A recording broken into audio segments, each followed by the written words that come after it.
Oh, what a day! What a lovely day!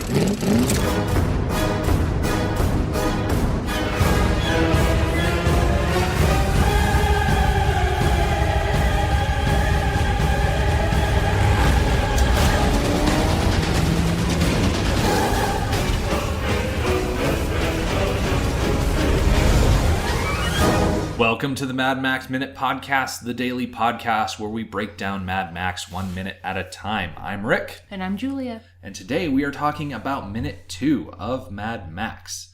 Minute 2 begins with an establishing shot of the halls of justice and ends with an MFP officer in the middle distance working on his interceptor. First opening shot of this minute is the establishing shot that we saw at the end of Minute 1. And we actually quickly transition between 4 different shots. We go from the halls of justice to a littered road where we get that excellent typewriter sound effect where it tells us it's a few years from now. I find it interesting that that's really the only indication of time frame that we get in this movie. Yeah, George Miller did add that in to further define this post-apocalyptic visual theme that was necessitated by the budget. To kind of solidify that theme, he threw in a few years from now. Now, talking about the future. Now, I was thinking about this as I was going over this minute. Would you say that Mad Max is truly post-apocalyptic, apocalyptic, or pre-apocalyptic? I feel like the original movie, just plain old Mad Max, is pre-apocalyptic. I feel like we think of the apocalypse as like a singular event, like a nuclear apocalypse, where things happen relatively quickly. And, in a short span of time, maybe weeks or months, we go from society as we know it to Fallout, Fury Road, everything's gone sort of society. I don't feel like that's the case here. I feel like it's kind of taking a slower route to post-apocalyptic. I feel like Mad Max is things are seriously going downhill. A lot of society has disintegrated as we know it, but there's still a police force, and it seems to be that there's still levels of police force. I see the main force patrol. I had to say that carefully because I like to think of it as the main farce patrol, as we see on a sign at the end of this minute, as like the highway troopers. If you listen to the radio really carefully, it indicates that there are like city cops or town cops, and that they're calling in help from like the state trooper, highway patrol type guys. So in this movie, there's still some semblance, however loose it is, of government and a little bit of bureaucracy going on. And then in future movies, that's just completely gone. I mean, you can definitely tell between Mad Max and Mad Max 2, there is a total breakdown, and they kind of go over that briefly. There's like a small montage at the beginning of The Road Warrior where it talks about everything falling apart and devolving into gangs. It may not be the end of the world in this movie, but you can definitely see it from there. It's coming. Everything is starting to fall apart, and you're just left with normal people, like people who own diners and run train stations and do automotive shops. And they're just going about their day-to-day, because what else are you going to do? Right. When the world is falling apart around you, but try and keep some semblance of normalcy. It's interesting, it just occurred to me that the theme of the apocalypse kind of mirrors the theme of Max himself, where for most of the movie we see a relatively normal Max. He's part of this loose society where there is still a bit of law and order, but then something happens, something definitive happens in the movie for Max, and then in between movies for the world as a whole, where by the time we get to movie 2, we are now Mad Max. We are now post-apocalyptic, and is much more defined, and it took us this whole first movie to get there. Yeah. I think a lot of people like to skip Mad Max in favor of going right toward Road Warrior because they're such a fan of the aesthetic that George Miller really defines in Road Warrior. But in order to really understand the character of Max and his history and motivations, I feel like you really need to watch this movie. Absolutely. Yeah. This movie is like all about telling us who Max is. The defining moment, the crisis, doesn't happen until 2/3 to 3/4 of the way through the movie. Oh yeah, his big tragedy, like he has like he sees things going through the movie, and then he tries to cope with them, and then there is that turning point. It's like 80% through the movie. Yeah. Before he actually just snaps. Yep. And becomes the Mad Max that we know and love. But we'll get into that Yeah. much later on. Quick IMDb trivia. In this minute, we see a brief shot of a couple of road signs, and they read Anarchy Road and Bedlam Road. And those roads actually exist in Australia. Okay, so I read the same, I think I read the same IMDb trivia list as you did. So Yeah. I Googled them, just like Google Maps. I couldn't find them. Oh, that really disappoints me. Yes. Because I said it now. Yeah. Now, it could be that they are no longer called those names. It could just be that the sign is there. The sign is there. It could be that they're in the middle of Australia and Google Maps doesn't know that they're in the middle of Australia. Yeah. Google Maps may not just have that information. So, I mean, I don't know. In the defense of the movie, this sign doesn't last long. No, it doesn't last long. But, if someone on the crew decided, hey, this should stay up, they could have, put it back. Put it back. But speaking of roads and signs, we transition from the shot of the trash-littered road with a few years from now over it, and then we do a fade into another section of road which has a giant skull and crossbones spray painted on it. Yes. I kind of wish we saw that again. We never see it again, right? The entire movie? I didn't think so. I wish we saw it again because I feel like there's something there. I feel like there's a story there. It doesn't look like graffiti. It looks like well done, like it was done on purpose. Yeah. By someone who cared what it looked like. So I'm interested in what the story is there. I'm not familiar with many motorcycle gangs that ride around with road quality paint, stencils, Right. and the motivation to actually tag a section of road.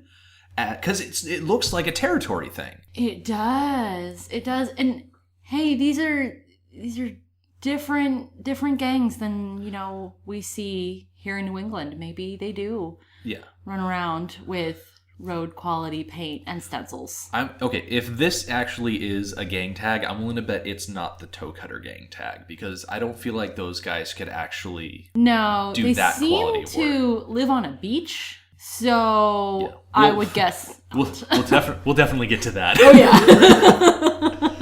I almost feel if it's not a gang tag, which it looks like one, but if it's not, it could be something that's actually painted by the Maine Force Patrol to signify to drivers that, hey, this is a dangerous road. That's true, because we do see, at the very end of our minute, we do see the sign that says, I think, 57 fatalities. Mm-hmm.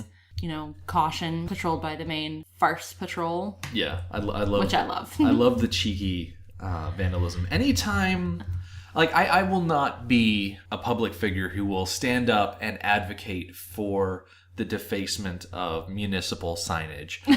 But I will, as an individual, appreciate good puns. Yeah. Oh, you live for good puns. I am not the kind of person that is going to take someone who wants to be clever with their graffiti and put that fire under a bushel basket. I'm not going to condone it, but I'm also not going to say, hey, you stop that. I'm going to be the one who's seeing it happen and laughing at it. Yeah. So after it transitions from the spray-painted skull on the road to the Anarchy Road, Bedlam Road, and then the Big Bopper car beyond it. And the first voice we hear is that of the MFP dispatcher, which I am so glad that I found the screenplay for Mad Max, because so much of what the dispatcher says, it's incredibly important. It is! Yeah. And so much of it is layered over by people talking or sound effects or any number of things. Literally, it's just dialogue or sound effects. There's two categories in movie sound. Anyway. When the very first time that I watched this movie, okay, I grew up watching the other Mad Max movies. Mostly Thunderdome. Of course, Tina Turner. So the first time I watched this movie was with you a couple years ago, and I don't remember watching the whole movie all the way through. I remember getting bored in the beginning and stop watching it. It's like sometime in that first car chase with Knight Rider. Okay. Going... In the movie's defense, you fell asleep watching Underworld. Yes. With all of the gunfights and all of the loud noises and explosions, you fell asleep. Absolutely. Going back to Mad Max, though. Action does not necessarily keep me interested. It's not a default situation there. Going back and watching it again, and especially going back minute by minute, listening to what she says on the radio is key. It sets up the entire movie. Just what she says on the radio matters for the rest of the movie. Talking about who we will in future minutes find out his name is Knight Rider, what he's doing, why are we chasing him, why do these guys seem so passionate about catching him. Yep. So I'm not going to go through and do a radio drama rereading of the entire screenplay, because that would be incredibly boring. But the first thing we hear from dispatch is say, this is a routine pursuit. Main force repeats, this is a routine pursuit, code 44. And then the second voice we hear over the radio is Sarce. Now, Sarce and Scuttle are March Hare. Yes. That's their car, March Hare. So Sarce is being openly disregarding of dispatch, saying, this is a serious situation. It should be an open code blitz, and you know it. And dispatch is coming back and saying, no, you have your orders. And Sarce is like, oh, come on. He's like, come on, this is a big deal. And dispatch actually has to come back and say, this is a normal thing. You are normally pursuing this guy, liaise with Big Bopper. And Big Bopper is Roop and Charlie, who is the car that we're looking at. Although... Wow, you listened way more carefully than I did. I did not catch that whole back and forth. Oh, yeah. Which actually makes a note I have in the third minute make more sense. Yeah. Like I said in the last minute, I watch these minutes with the script on one side of the screen and the minute on the other side of the screen, because I'm trying to squeeze every last bit out of these minutes. I don't have the script. I was not able to find it. Okay. You'll send me a link. Housekeeping. There's a link on my notes document in the Google Drive. So you can find that right there up at the top. Because, seriously, I missed all of that. I actually have a note saying it's called to pursue cop killer, and then routine, ? This is not routine. Yeah. So we're chasing down a cop killer. There's anything but routine about this. Yeah, this tells me that the MFP sees as important is not the same as what the actual officers see as important. For Sarce and Scuttle, and eventually for Roop and Charlie, this is deeply personal. This is basically a revenge mission. And the captain, Captain Fifi McAfee, let me open up my cast and characters to get his full name. His name is, the captain is Captain Fred Fifi McAfee, and I'm sure he's called Fifi because he's Fred McAfee. There's two Fee sounds. Anyway, back on subject. So he is trying to maintain control of these, essentially the MFP is kind of like a gang with badges. Yes, absolutely. They are more than willing to go off on personal vendettas and disregard the rule of law. Yes. Which is, Fifi McAfee is all about the rule of law. And he says in a later minute, he wants to give people a beacon of hope, someone to look to. And these guys, especially Roop, who we're going to meet in the next couple of seconds, these aren't heroes. No. These are deeply emotional, flawed individuals that just happen to be on the right side of the law. Right. And even then, it's barely on the right side of the law. They're drawing their own line. Yeah. So speaking of being slightly on the side of good and drawing their own line, the first face that we see in the movie is that of Roop, that fat sack of crap. So he's played by Steve Millichamp, who I'm sure is a super nice guy. But the first thing we see in the movie is him sitting on a big old piece of concrete, looking through the scope of it was a rifle. I noticed as he was going back towards the car, it was not quite a large enough bore to be a shotgun, although he does have the sawed-off shotgun.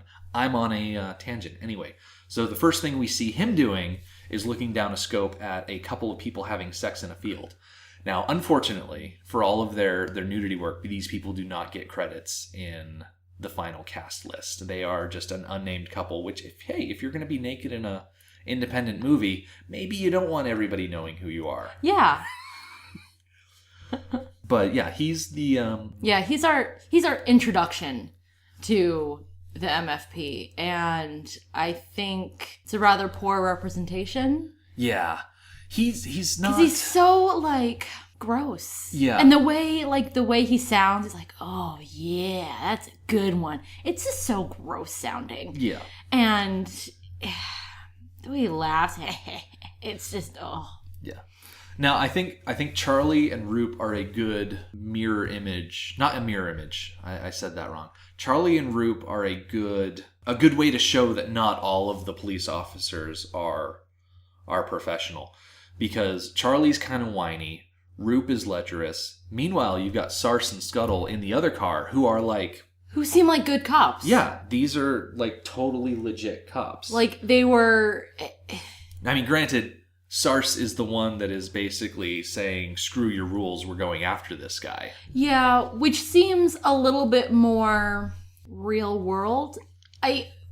Disclaimer, I don't know any cops. I don't know how they behave or what kinds of lines they're allowed to push. But it seems a little bit more realistic that in our society, there might be a cop who is a little more passionate about pursuing somebody than dispatch would like. Yeah. That seems a little bit more realistic.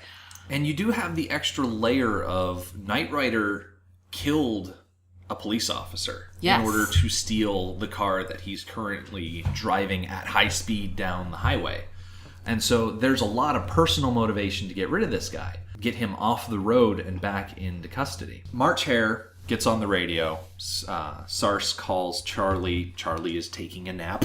Uh-huh. Which, again, if your partner is off in a field spying on a couple of people, like, might as well. Yeah, what else are you going to do? Yeah. And Charlie he just seems so much more green. Yes. Like he strikes me as kind of a newbie himself. Yes, I've got some notes on that for future minutes. Kind of the way he talks to Roop sometimes. Yeah. So yeah, green is...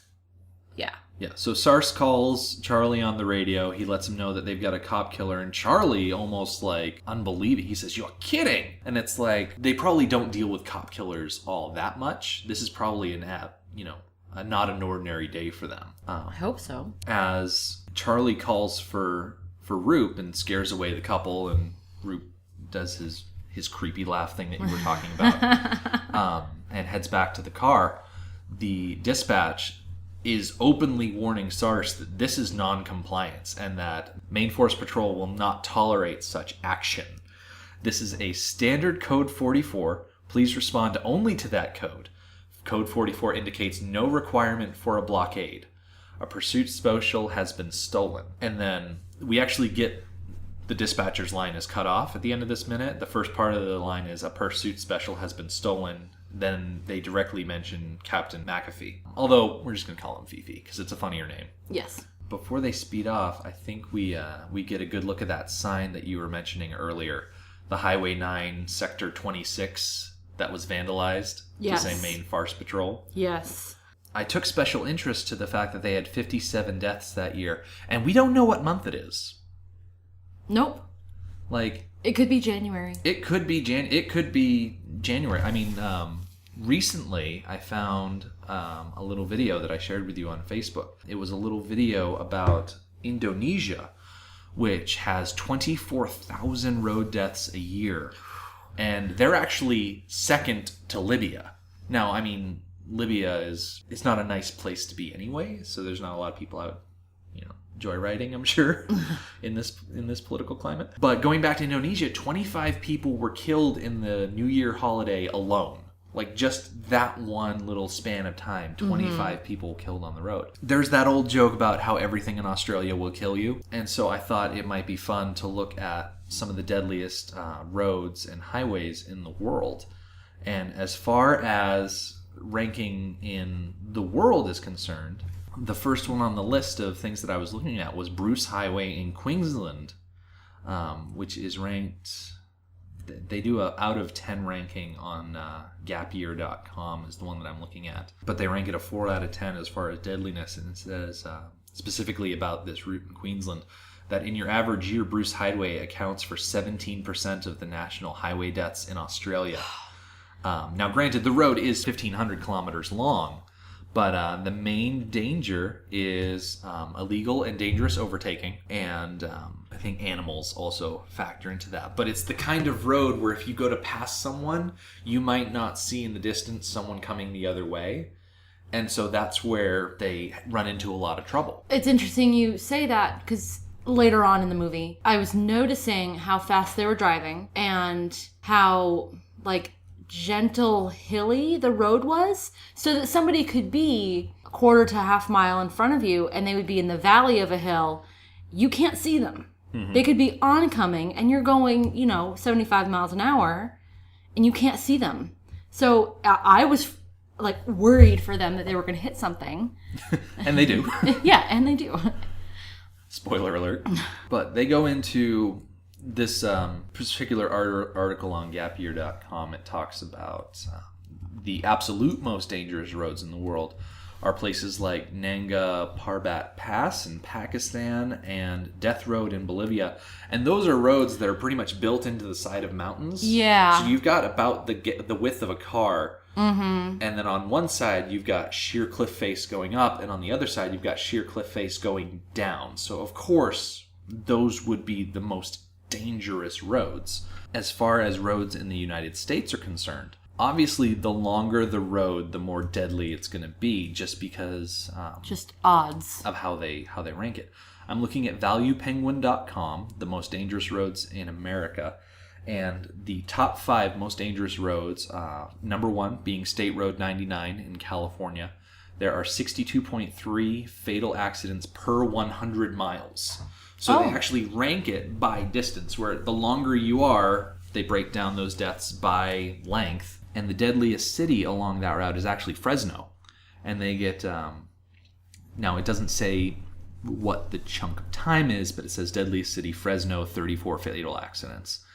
And if you scroll down, number 3 is actually I-95, which goes from Florida to Maine, which is right next door to us. They have 55.1 fatal accidents per 100 miles, and the deadliest city is not in our area. It's not up here in New England. It's actually down in Jacksonville. Oh. So leave it to Florida to have the most amount of accidents along interstate highway that goes the entire eastern seaboard. Yeah. So 57 deaths that year is pretty on point for deadly road ratings. Yes. As far as my research was able to turn up. To put a little context in it, those numbers that you're reading are current. Yeah. This is, this 57 deaths per year was back in 1979. These are apocalyptic projections for a fictional world. Apocalyptic projections being pretty on point. That's a little frightening. Yeah. So after Sars contacts Charlie, tells him about the cop killer, and Dispatch starts chewing out Sars for his choices, we actually get our first shot of Mel Gibson as Mad Max, but we don't see him close up. Mm-hmm. We don't actually see his face unobscured by like glasses or straight onto camera for a good, I think minute 10 or 11 is the first time we actually see his face unobscured. We meet several other MFP officers way before him. They're definitely setting him up to be some sort of mythic individual. He's not normal. Right. They're definitely setting him up to be the hero of this chase. Mm-hmm. As far as film theory goes, the minute that we see him from a distance, kind of passively, while we've seen the 4 other officers that we've seen has been, very active, that we've seen them. That Mel Gibson, Mad Max, is going to be the hero of the situation. The one hanging back, the one that the one kept in a little bit of mystery. What I find interesting about this situation is, so Sars and Scuttle are actively pursuing the Knight Rider.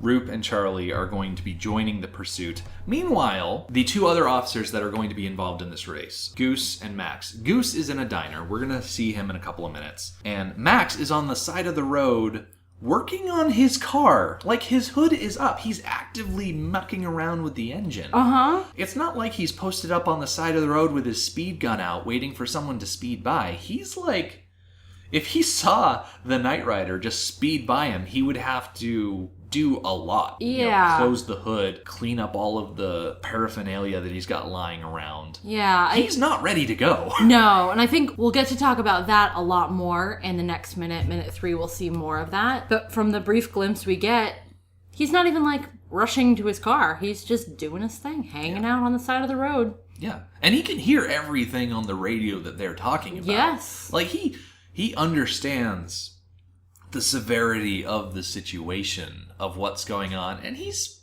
not rushing. Yeah. Not really. Now, granted, you have to give him the benefit of the doubt. Australia's a big place. And right, we have no idea where these people are in relation to each other. yeah. But even so, it's like he's actively working on his car It just when seems he so should casual. be monitoring the highway. Yeah. I know that we're setting up Max to be the hero of this thing, but when you talk about like the highway patrolman that is always ready to go and ready to serve, he's not really fitting that bill. And I think it's just another example of the main force patrol. They're not beat cops, they're specialized. Yeah.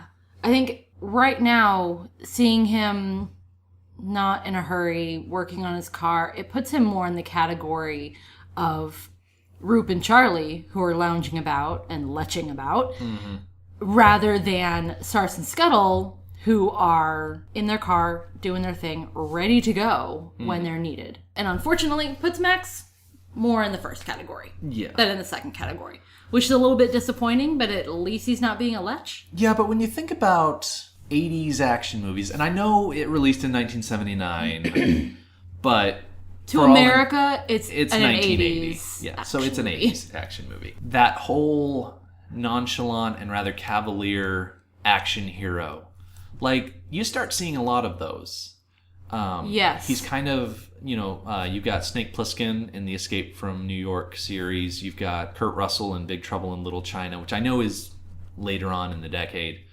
But these kind of cool under pressure tough guys. Right. That just handle situations. So good at what they do that they don't have to rush about it. They can take their time, go get their gun, line up the shot, and still shoot the bad guy before anybody else who's being all crazy can get in there. It's not a new archetype either. I mean, you could say that from, I think it was the mid-60s was Dr. No, when they first really started making the James Bond movies. Like, it's not a new archetype of the cool under pressure action hero. Yeah, it seems also that archetype is in, like, the spaghetti western. Oh, yeah. Yeah. Yeah. Clint Eastwood's Man with No Name and Good, Bad, and the Ugly. Very little dialogue. Yeah. You don't hear Clint Eastwood say all that much as the Man with No Name there. But I think this wraps up minute 2 pretty well. Our website is madmaxminute.com. You can follow us on Twitter at madmaxminute and like us on Facebook at facebook.com/madmaxminute. Thank you for joining us for minute 2, and we'll see you tomorrow. Motorbikes and leather men.